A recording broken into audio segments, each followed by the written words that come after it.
Salut. C'est encore moi, le Capitaine. Aujourd'hui, on se retrouve pour une nouvelle vidéo, encore une fois, pour parler du Monsterverse de Warner Bros. Générique. Elle a kiffé la mélo, là j'suis dans le thème, j'suis dans ça. Elle a kiffé la mélo, là j'suis dans le thème, j'suis dans ça. Elle a kiffé la mélo, là j'suis dans le thème, j'suis dans ça. Elle a kiffé la mélo, là j'suis dans le thème, j'suis dans ça. Elle a kiffé la mélo, j'suis dans ça. Elle a kiffé la mélo, j'suis dans ça. Elle a kiffé la mélo, j'suis dans ça.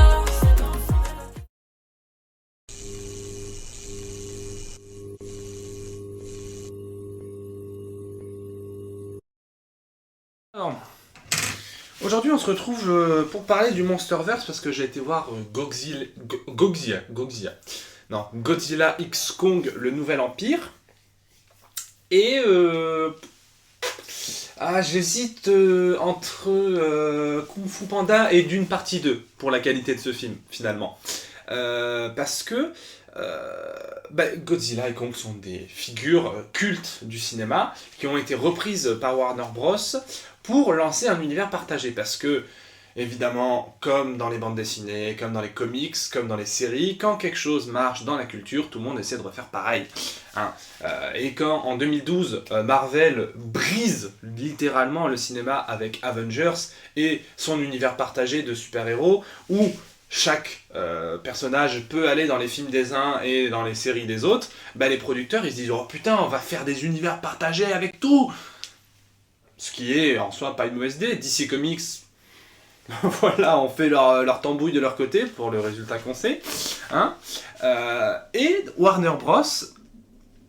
Tient le bout tant bien que mal avec son Monsterverse, tandis que Tom Cruise qui avait essayé de lancer un Dark Universe avec les monstres des films Universal, qui aurait pu être cool pour le coup avec la momie, Frankenstein, etc. Bon, ça a fait un bide. Mais Warner Bros, ils font Godzilla. Godzilla réalisé par Gareth Edwards, assez bon réalisateur, c'est un honnête faiseur, on va dire, c'est un mec qui fait toujours des projets de commande, mais qui est quand même plutôt, qui sait travailler ses effets spéciaux, qui sait travailler ses cadres, qui sait travailler ses scènes, qui est quand même, c'était un bon film de science-fiction, Godzilla. C'était pas un chef-d'œuvre, mais c'était pas une daube, c'était pas mal, je passe un bon moment quand je regarde le film. Ensuite, arrive ce que je considère pour moi comme étant le meilleur du Monsterverse, à savoir Kong Skull Island. Pourquoi c'est bien? Parce que c'est un film d'aventure un peu à l'ancienne, une équipe sur une île qui vont se faire buter les uns après les autres, sauf que en fait il y a King Kong, mais en fait, oh putain, en fait c'est pas le méchant King Kong, parce qu'en fait sur l'île il y a des espèces de lézards qui veulent tuer King Kong, sauf que les militaires américains ils veulent tuer King Kong, et le militaire américain c'est Samuel Jackson, et ça on adore. Donc, et puis en plus il y a Tom Hiddleston, il y a Brie Larson, il y a John Goodman, non franchement, Kong Skull Island, je crois, oui j'avais été le voir au cinéma, franchement bon film, assez cool, très sympa. Et puis là après on arrive dans la période où il n'y a plus aucun côté artistique, il n'y a plus aucun côté travaillé, parce que c'est ça que je trouve intéressant quand on confie, quand on regarde des blockbusters, c'est-à-dire que faire des films divertissants ou populaires, c'est pas un mal.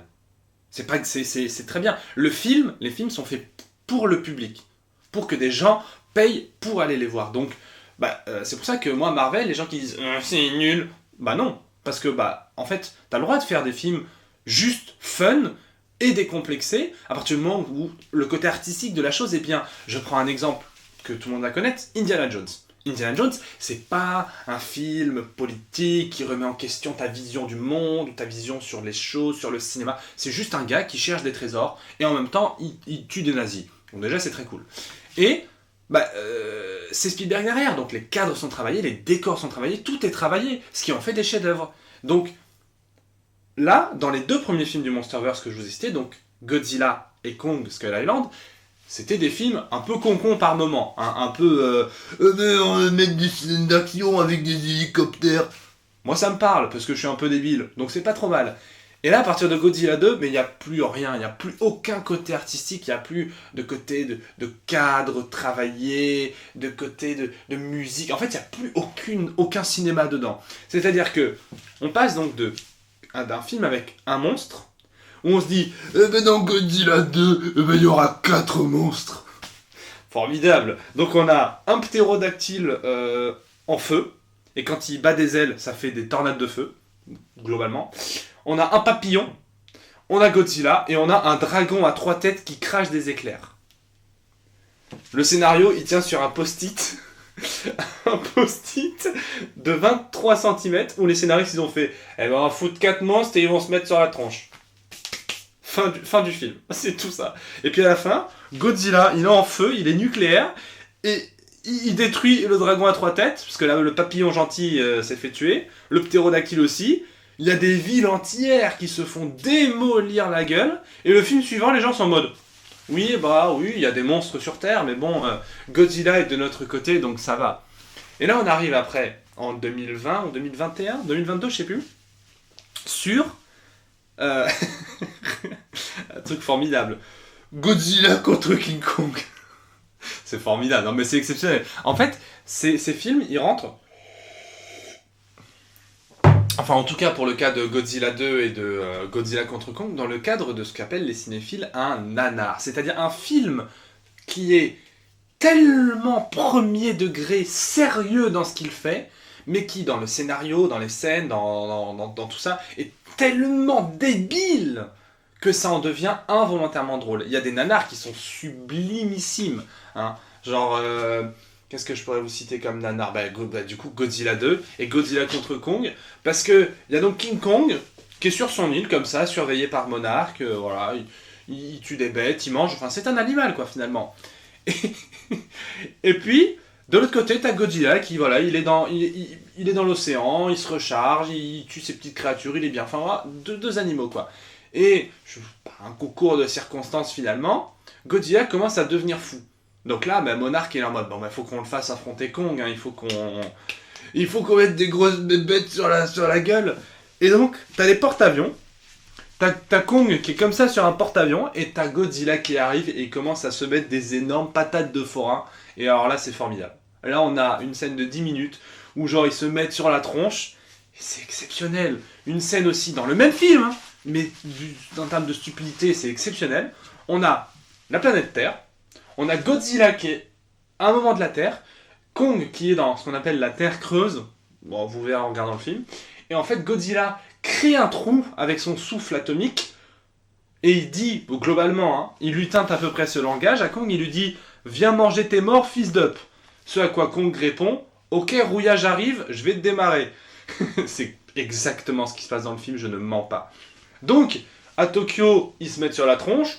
Il y a à peu près 27 milliards de personnes qui décèdent, mais ça, le scénario n'en parle pas. Et puis, t'as un scientifique milliardaire un peu fou qui se dit « Non mais de toute façon, là, les titans, j'en peux plus, je vais créer un robot Godzilla pour tuer les titans. » Mais bien sûr que c'est une bonne idée de scénario. Sauf que il connecte le crâne de Ghidorah, donc le dragon à 3 têtes qui crache des éclairs, à la machine de Godzilla. Sauf que du coup, le pilote se fait plus ou moins posséder. Enfin bref, un truc de scénario complètement con. Et évidemment, Godzilla et Kong, en mode Fast and Furious, se disent « Ok bro, c'est la famille, on va aller lui péter la gueule au robot. » Et ils cassent la gueule au robot. Ce n'est juste ça, le scénario. Je pense que le Monsterverse, après Kong, je pense que les producteurs se seront dit « Attends, je vais aller voir mon fils Brandon, qu'est-ce qu'il fait dans sa salle de jeu ?» Et puis il a vu son fils qui était en train de jouer avec des figurines, et il a dit « Oh putain, on va faire ça. Mais oui, mais non papa, parce que moi en fait j'ai que 4 ans, tu vas pas faire des scénarios d'enfants de 4 ans. Si, ça va être super. » Et ils foutent des sommes astronomiques, hein, des 150 millions, 200 millions, etc. Et Godzilla vs Kong était donc un très mauvais film, mal cadré, mal joué, mal réalisé. Ce qui me fait de la peine, c'est qu'il y avait Alexander Skarsgård dedans, qui est quand même plutôt un très bon acteur, sauf que parfois il faut manger dans la vie quand t'es acteur, donc compliqué. Et après, moi j'étais en mode, c'est bon, qu'est-ce qu'ils veulent faire ? Qu'est-ce que le Monsterverse veut nous faire là ? C'est bon, c'est fini. En fait, on peut plus rien faire. On a fait Godzilla, on a fait Kong, on a fait Godzilla contre Kong. Kong est dans la Terre creuse, Godzilla est dans la Terre normale, chacun sur son territoire, c'est ok. Eh bien non, parce que les scénaristes avaient encore une nouvelle surprise à nous réserver. Et là, j'étais en mode, oh putain, ça va me plaire. Eh bien non, parce qu'en fait, Godzilla Kong, le nouvel empire, ce n'est même pas un nanar. C'est juste une énorme daube intersidérale. Il n'y a aucun moment fun. C'est-à-dire que, comme je le disais, Godzilla contre Kong était un très mauvais film. C'est un très mauvais film, mais ça avait au moins le mérite d'être divertissant et de me faire marrer. Là, il n'y a rien du tout. Rien du tout. Donc, c'est chiant. Parce que, en fait, le scénario, c'est même pas qu'il a des trous. C'est-à-dire qu'il a des cicatrices, le scénario. Donc, le début, en soi, est mal cadré, mal réalisé, mais il n'est pas con-con. Dans le sens où, on a Godzilla, qui bat les méchants titans, les méchantes créatures, pour protéger les humains. Et de son côté, Kong, qui est dans la Terre creuse, qui explore le royaume, parce qu'il a envie, il se sent un peu seul, le frérot, je pense qu'il a un peu envie de rencontrer une gorille femelle chatoyante, tu vois ce que je veux dire. Et je me dis, les 20 premières minutes, dans les 15 premières minutes, je me dis, bon, pourquoi pas, bon, c'est un peu con, mais pour le moment, ça tient la route. Et au bout d'un moment, Kong arrive sur la Terre, notre Terre, du coup, il sort de son royaume, parce qu'il a une carie. Du coup, il y a un vétérinaire de titan. Là, déjà, j'ai commencé à me dire, ça commence à puer du cul, cette histoire. Et il retourne dans la Terre, parce qu'il y a un mystérieux signal bizarre. Et du coup, Rebecca Hall, sa fille, qui est liée à Kong, le personnage cool numéro 3, et Brian Tyree Henry, j'ai oublié les noms des personnages puisqu'ils ne sont pas caractérisés, ils ne sont pas écrits et ils ne sont pas interprétés. Ce qui est bien dommage parce que Brian Tyree Henry, c'est un très bon acteur, regardez Atlanta. Je parle très très vite, il faut suivre quand je parle. Et en fait, donc Kong fait ses petits trucs, il se fait harceler, il découvre un nouveau coin dans la Terre creuse. C'est le moment où mon cerveau a fait des loopings et où je décrochais. Il y a un petit singe orang-outan un peu agressif, et il y a des singes qui essayent de tuer Kong. Qu'est-ce que Kong fait ? Il prend la jambe du petit singe et il s'en sert comme massue pour frapper les autres. Formidable. Alors moi j'ai dit, là oui, là je dis oui, là je signe, oui, complètement. Donc ça, c'était déjà formidable, et les humains du coup, parce que c'est ça aussi le problème de ces films, c'est qu'il y a trop de personnages humains et c'est inintéressant, se retrouvent donc dans un temple d'une civilisation perdue, mais en fait ils sont toujours en vie, et littéralement, en une scène de 5 minutes, le personnage principal, donc celle de Rebecca Hall, se retrouve dans un temple avec des sortes de hiéroglyphes, et elle nous explique tout le scénario du film.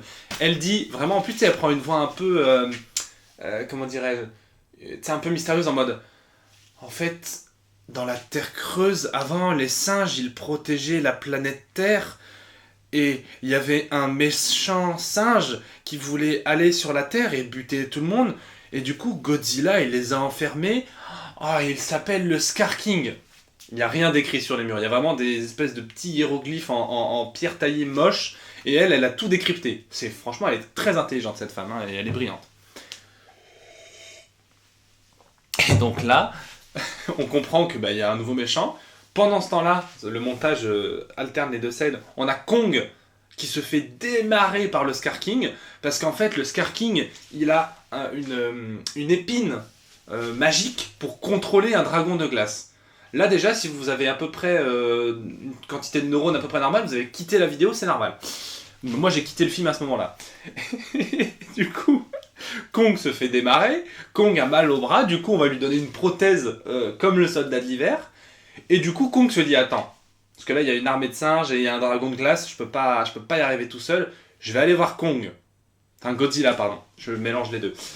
Donc, Godzilla et Kong, ils arrivent comme ça, ils sont en Égypte, devant les pyramides, et ils se font des prises de catch.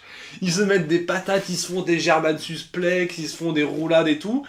Et tu as, par l'opération du Saint-Esprit, la fille de Rebecca Hall, qui est liée au Titan parce qu'elle fait partie d'une tribu, enfin bref, voilà. qui arrive à ressusciter Mothra, qui était morte dans Godzilla 2. Comment la ressuscite-t-elle ? Magie. Et donc tu as Mothra qui arrive comme ça, parce que c'est un papillon, hein, j'imite le papillon. Elle arrive comme ça, devant les pyramides, et elle dit, à peu près ça, hein, elle dit « Oh les frérots, venez, on va démarrer les singes, là, dans la terre creuse. » Et du coup, Godzilla et Kong, ils sont en mode « Oui, on va les faire la bagarre. » C'est exactement ça, le film. Sauf qu'il n'y a pas de fun, les chorégraphies sont même pas amusantes, puis c'est mal cadré, la musique, elle est en aléatoire total. C'est vraiment des énormes films de merde. Les 2 derniers films du Monsterverse, c'est coton. Hein. Godzilla contre Kong est un peu drôle, pour le coup. Mais là, celui-ci, il est terrifiant. Hein. Bref, voilà. J'espère que je vous ai donné envie de vous marrer en regardant ces films. C'était le Captain Wellboy. Je vous dis à bientôt pour de prochaines vidéos.